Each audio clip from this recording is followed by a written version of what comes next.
We got to remember that as many times as Admiral Picard and Captain Riker have had loving conversations with each other, there's also been just as many very heated arguments between the two. Boy, do we get one here.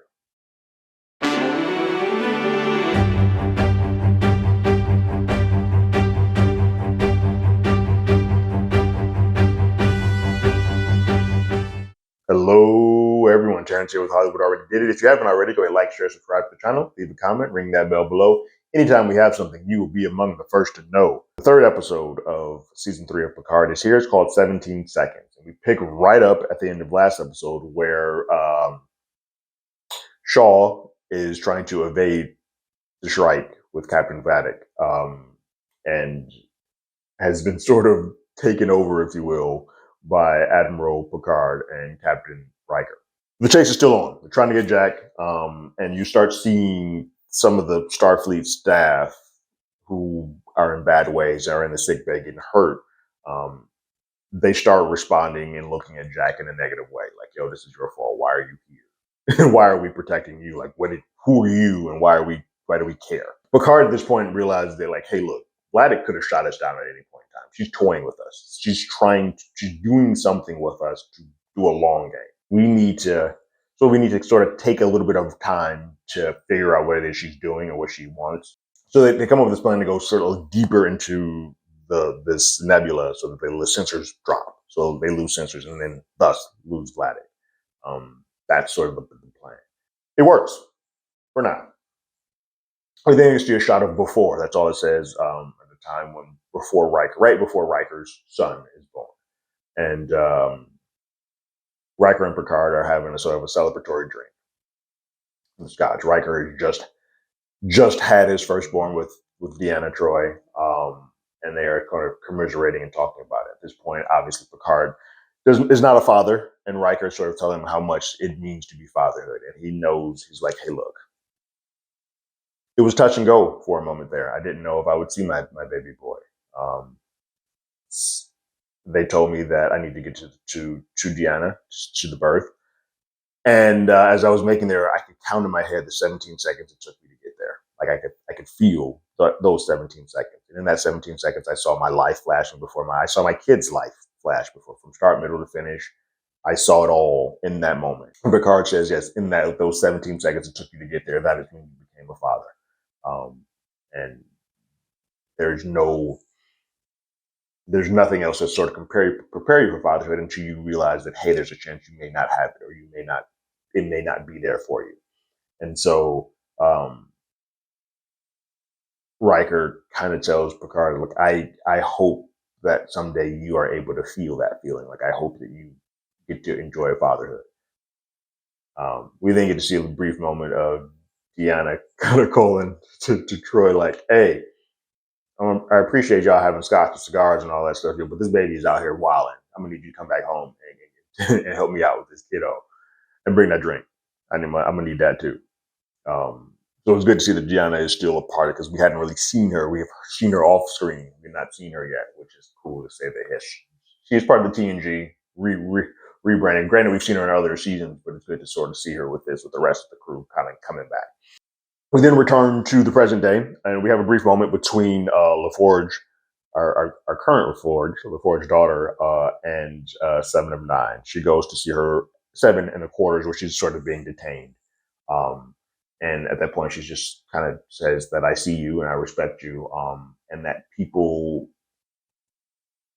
always want me to be something else than I actually am. I'm wearing red and I'm a pilot, but my dad and my family always wanted me to be, an engineer like he was. And then everybody thinks that I'm a nepo baby. I'm here because of nepotism, but I'm trying to do my best to go into a different line of work and kind of make my point and prove it. And I see you, and I respect you.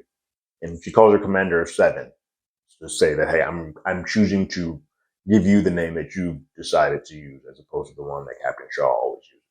And it's sort of a jolt in the arm for Seven to sort of hear that somebody, at least someone other than Admiral Picard and Captain Riker, kind of have her back in this situation. We then finally get a moment with Bev and Jean-Luc together. Beverly Crusher and Jean-Luc. Riker and Jack sort of go off on their own thing to sort of give them some time to talk. And it gets a bit heated, contentious. Jean-Luc says, like, I didn't know when or if I would ever see you again. And Crusher's like, yeah, I know. I made some choices. I've done some things. And Jean-Luc says, we ended our romantic relationship for the fifth time. I did not think that us doing that, because you've always been around for me, or we've always been around each other post our relationships, I didn't think that meant you were just going to go away, period. Like, I didn't want our non-romantic relationship to end either. Like, you took that away from me. And he's like, and then it's unfair because I just didn't know. And Crusher comes back saying, I wanted to tell you. I did. There are many times that I wanted to tell you, but each time that I wanted to tell you, something put your life in peril. You were always either captured or in a war or something. There was never a moment where the great Jean-Luc Picard would not be in imminent and terrible danger. And I felt, out of the safety of my kid, that I needed to keep the two of you away from each other. And she goes on to, we do get to learn in this moment that it sounds like Wesley has been taken, has passed as well. She goes on to say that, like, my husband's been taken by the stars. My son's been taken by the stars. She's lost everything to this. I'm protecting Jack, like, I'm protecting him. And Picard kind of goes off on her, like, you chose this for me. Like, you can't condemn me for something that's not a fact. Like, it hasn't happened yet. You have to at least have given me the choice, the chance to meet my boy. And Beverly sort of throws some of the past mistakes and past history of, like, his father at her. Like, you always said you didn't want to be like your father. And he's like, hold on. Don't use the stuff that I told you that I was confiding into you in confidence, as when we were in relationships, about my father, to say why you made the decision why I couldn't see my son.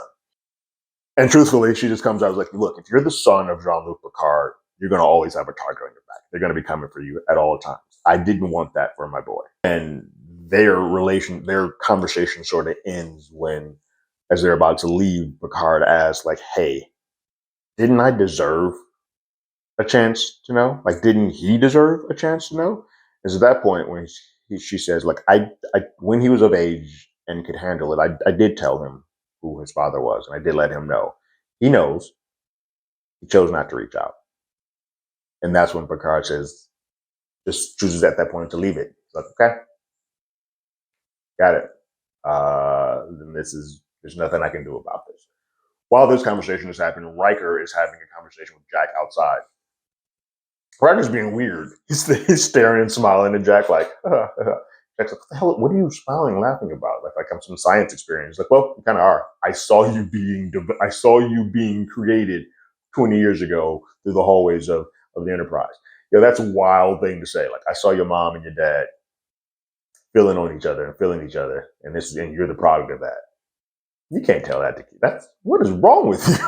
At that point that Jack says, it is always a bad thing to meet your heroes. Like, the legacies never live up to the reality. And in this case, he's positronic. Like, he's not even fully there. And Riker, again, we have to keep hitting that home because this is the corner that they backed us into as a story rise. But he's like, nope, he's just as much your father as he always was. And Jack kind of goes on to say, like, hey, my mom used to talk about you guys often.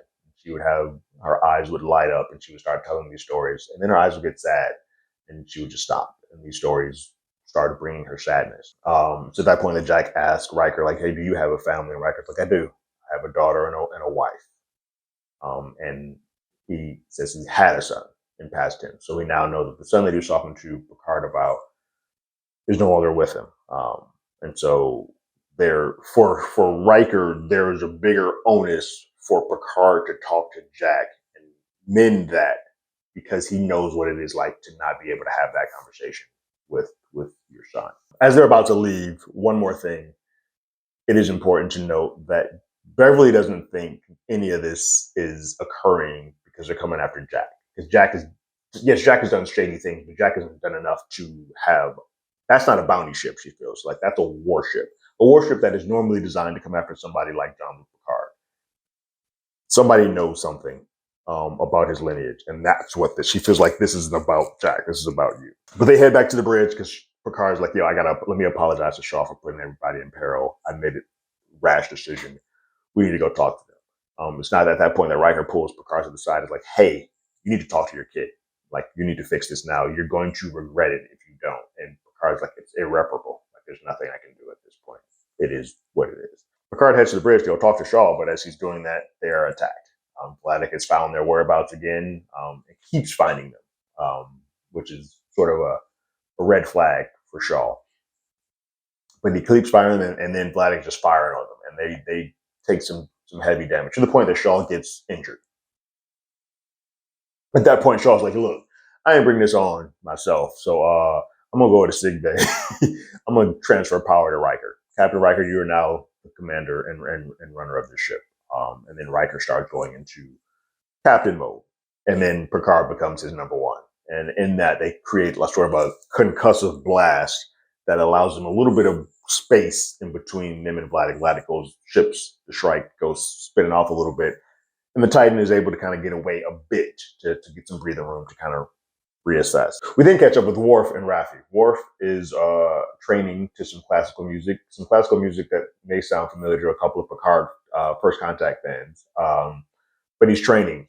Worf now is very zen. Like, he is one with himself. He's like, I'm doing with the humans. I am trying to work on myself. He's sipping chamomile tea. So the very aggressive and angry Worf that we are used to has sort of calmed down, is a lot more mellow. Raffi is now the hothead out of this group. And they sort of form this alliance that is on the way to look for a person. Raffi keeps being shut down. Worf is like, you did what you're supposed to do. I got it from here. Stand this one down. But she's not letting it go. She's like a dog on a bone. Especially in the situation where she kind of gave up her kid, or the right to reconnect with her kid, to do this. She's not giving this up so easily. And so Worf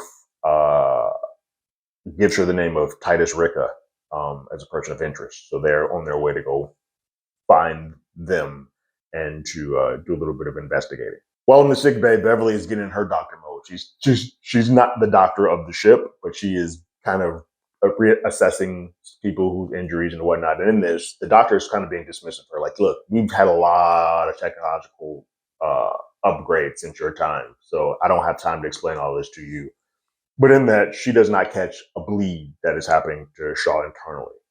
And so Crusher catches it, but while she's catching it and Jack sort of assists, Shaw whispers to Jack, like, hey, how does she keep finding us? Something is wrong and she keeps locating us. Like, we're doing enough to evade. She keeps on us. And Jack starts thinking, like, he might be right. Something's wrong. So he runs off to kind of go investigate how they may continuously be getting caught in all of this. This is where the dissension between Riker and Picard start to happening. And they're arguing in front of the team, like the staff, the Starfleet staff is hearing this in real time. Picard is thinking that they should go on the offensive and attack. And Riker is saying that they should evade. Like, we should keep evading and keep trying to get away from the ship. But they can't, obviously, because something is triggering this. Riker's plan is not working. And Picard lets him know about it. Like, yo, what you're doing, we keep doing the same thing over and over again. It ain't getting it done. Shrike is giving them the business, which is to be expected. Jack goes to Seven to kind of get basically to spitball the idea somehow that they're leaving breadcrumbs around. He gets to it and it's like, the gathering, something is going out that is giving sort of a message that we keep getting caught. And together they come up with the idea that Verterium is somewhere in this cabin is leaking, like, which was a lining for coil, but it gives off a pretty massive signal. Somehow that's leaking and it's causing them to be found. So they try to leave, but remember, Seven is on, like, she's detained to her room. And so Jack punches a Starfleet officer to escape the room, and they go to engineering to kind of find out what's going on. When they get there, they see that there is a leak and that it is a purposeful leak, and that they have a saboteur on the ship. They let Picard know, like, hey, there's somebody here. Somebody's done something to the ship to cause this. Now, with this information and knowing that they can't get out of this because they're always going to keep getting caught, Picard is even more adamant, like, hey, we need to set up an offensive. We need to attack. We need to fire on them now. And Riker is dead set against setting a trap. It's like, look, he wants to keep all of his staff. He wants to make sure that everybody here goes home. And so he's trying not to put them in any more danger, in any more of a war. Jack tries to stop the saboteur, and it gets beat up for his troubles, but then sort of realizes that they're fighting. That's when we first start seeing that they're fighting a changeling, the changeling that is there, which we haven't seen changelings in Star Trek for some time.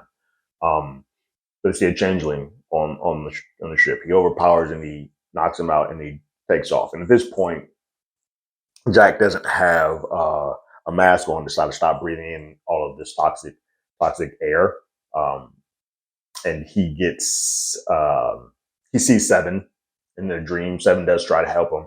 And then Seven has to take him back to the sick bay. And while she does, she lets the bridge know that, hey, Jack's taking in a lot of deuterium. He is in a bad way. I'm taking him to sick bay. At that point, that Riker looks over to Picard, and Picard's like, I need to get to the sick bay. And Riker's like, go now. Because he knows he may never get a chance to talk or speak with his son again. That 17-second combo that Riker had with Picard at the very beginning sort of comes back here. And Picard in this elevator ride is getting 17 seconds to get to the sick bay. He's sort of having that same feeling where fatherhood, while it's not a baby boy, it is still coming up to him and the connection to have. He's starting to feel that fatherly bond to Jack in that moment. And so Beverly and then we're doing everything possible to wake Jack back up, keep doing charges to him, and then he finally does wake up, and Picard and Beverly are the two that are over him when he arrives. Worf and Rafi are interrogating Tika. They find him, they interrogate him. They're playing good cop, bad cop, with Worf somehow being the good cop. But Rafi believes and realizes that Tika is suffering from withdrawal and starts to use the drugs that she has as sort of a mechanism to entice him to give up the information that he wants. But in this, they realize that as they go along, it's not so much a withdrawal. He's trying to hold up a little bit because he's starting to change. He also is a changeling. Worf is aware of that. He knows him. He's like, he mentions like, hey, when was the last time you were able to get to the Great Link, which is sort of the area where the changelings have to sort of reset and go all the time. Mind you, Worf is aware of this. He knows this because he used to be good friends with Odo back in his time when he joined Deep Space Nine, which I'm a huge Deep Space Nine fan. So he's fully versed in the changeling world. And that's when he informs Rafi, like, hey, this is a changeling and that this is something else. They learn that he's not wanting to give up who the actual person is, because if he does that, it's going to create a bigger war. Like if Starfleet acknowledges who truly is the person, that it's going to create a massive Dominion war, and they don't really have the time for that. And so Worf and Rafi have now sort of created this new alliance to kind of, they're partners. They're going to figure out how to get ahead of this and to get some information to the people that need to have that info. Picard runs back to the bridge to throw more dirt at Riker. And it gets even more contentious because he says, hey, your fear of loss is going to cost us. He's bringing up Riker's losing his son and all of this. And he's like, oh, cool, this is getting rough. Everybody in the bridge is kind of like, yo, I don't think we should be hearing any of this. He asked him how many times must your strategy fail before we change course and change action. They then get the message from them that there's a changeling on the ship because Jack has now come to and he's able to tell him like, hey, yo, that was a changeling. Something's up. The changeling puts a bomb on a part of the ship, the warp core of the ship, and it blows up, meaning that the plan to evade all the time is sort of gone because they can't warp out anymore. They can no longer warp. They're now sitting ducks. Riker then at that point realized like, okay, we don't really have a choice. So he chooses to go on the offensive like Picard has always said. So there's a moment when the Shrike flagship appears to be vulnerable. It's taking a turn. And at that point, Picard says, hey, fire all photons at the ship. Unfortunately, earlier we saw them shoot an energy beam that opened up this like portal that then, if they went through, they would kind of go right back around and just put them in this loop and kind of kept bringing them towards the Shrike. They shoot these photons through the that portal, and then unfortunately they then end up coming up in the backside of the Titan and basically take 3 direct hits to the back of Titan, completely cutting off its energy supply. Like it's a dead ship in the air, and it's just spiraling further and further into the depths of space. They're basically dead. Like there's nothing that they can do. It's at that point that the Admiral, because Picard tries to say something, it's at that point that Admiral Riker says, "Remove yourself from the bridge. You just killed us all." Well, well, damn. Obviously, we got several more episodes, so that's not going to be the end of it. But it is a very contentious moment for their relationship. That they Picard has always been the one to attack and be on the offensive. Riker's always been the one to sort of think and put things through. Because this isn't their ship as a whole, they've sort of been thrown into this by Shaw. But there is still that back and forth. But I think everyone here keeps using everybody's dirty business against them. Beverly Crusher's used the dirty business about Picard's father to say, "Hey, that's why I kept the kid away from you." And he's using the death of his son to be like, "Hey, you're so fear of losing stuff that you're not kind of putting forth an effort to get out of things." And it just becomes messier and messier. I do hope they're going to get out of this, but I do hope that there hasn't been too much of a fracture of using. When you start getting personal, it becomes a little harder to mend those fences. So I do hope that Riker and Picard aren't so far gone. They've gone through worse stuff for the most part. But when you start talking about the death of your son is causing you to make irrational decisions, yeah, it's a little harder to come back from. What did you guys think about this episode of Picard called 17 Seconds? So leave your thoughts and comments in the comments below. If you haven't already, you can follow us on Twitter at HollywoodADI. You can hit us up on email at HollywoodAlreadyDidIt@gmail.com. We also have a podcast with the same name. It's on Google Podcasts, Spotify, Apple Podcasts, anywhere that plays podcasts. We're there. And like always, I got my ticket. You got yours.